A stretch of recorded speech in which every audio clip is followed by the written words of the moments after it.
First 7:30 game. Took all day to get to this game. Yeah, and it took all day for this game to be over. That's so true. Tell us a little bit about the game for you and hitting 1,000 yards again. Yeah, man. First things first, I got to give my praise to my Lord Jesus Christ, man. Without him and without God, this whole situation this year wouldn't have happened for me. I was so grateful. I was 18 yards away from the 1,000 yards, so I kind of was like super comfortable. I knew I was going to get that. The touchdown thing, that was what I thought it was going to be a little funny. Like, because Toronto already made the playoffs and stuff, I thought they might try to do some like crazy stuff on defense to not let me get it. Yeah. So, but they went man to man and they mano a mano, and I had the opportunity to do what I usually do, and I'm just grateful that I helped my team win.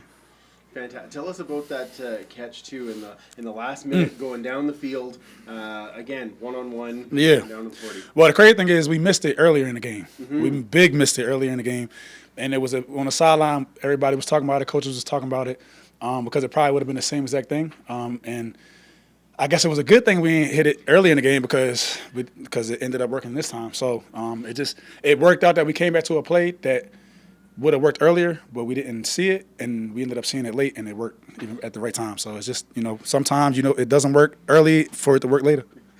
Veteran on the team here with the receivers. Yeah. You see the rookie Mathis getting his first touchdown. Yes.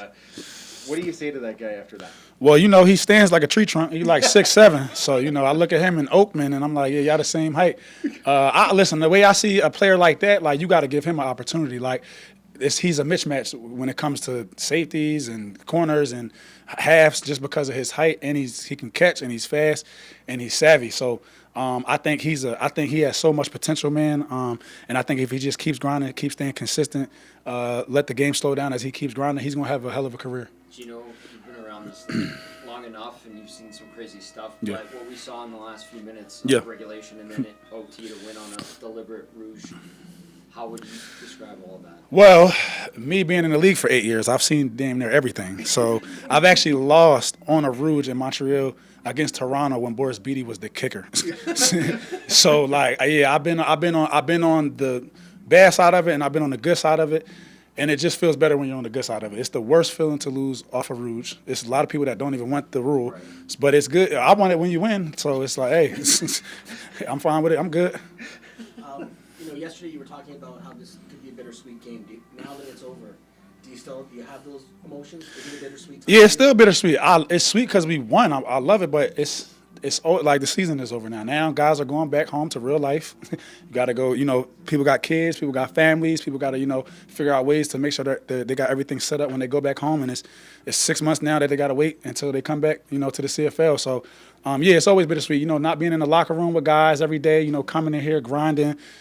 Trying to figure out how to win, how to fix things. It's life changes a little bit when in the off season, especially from the CFL. A lot of guys go back down to the States, and it's a whole different mindset. So, the best thing that I could do is I tell guys, make sure you're smart with your money.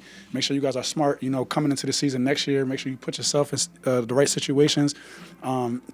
And make sure you're ready. Just make sure you're ready for the next year to be better than you was the year before. Like, that's how I always come into each year, be better than you were the year before, and, try to find a way to, help your teammates be successul.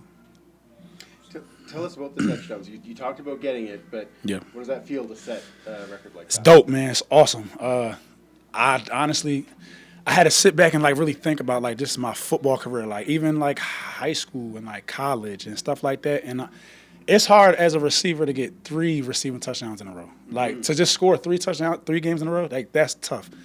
To get 8, it's amazing. And then for them to tell me now, next year, going into next year, if I score in the first 2 games of next year, I got the CFL record. So now it's even bigger. You know what I mean? So, for me, it's just about, I love that pressure though. I love being in these situations because I know myself. I know I'm capable of breaking any record. It's just about having the opportunity to do it. And I'm glad God put me in a position to be here. And now I can keep building on that. So I'm excited and I'm happy and I'm ready. Fantastic. Thanks, Geno. Thanks, guys. Appreciate it.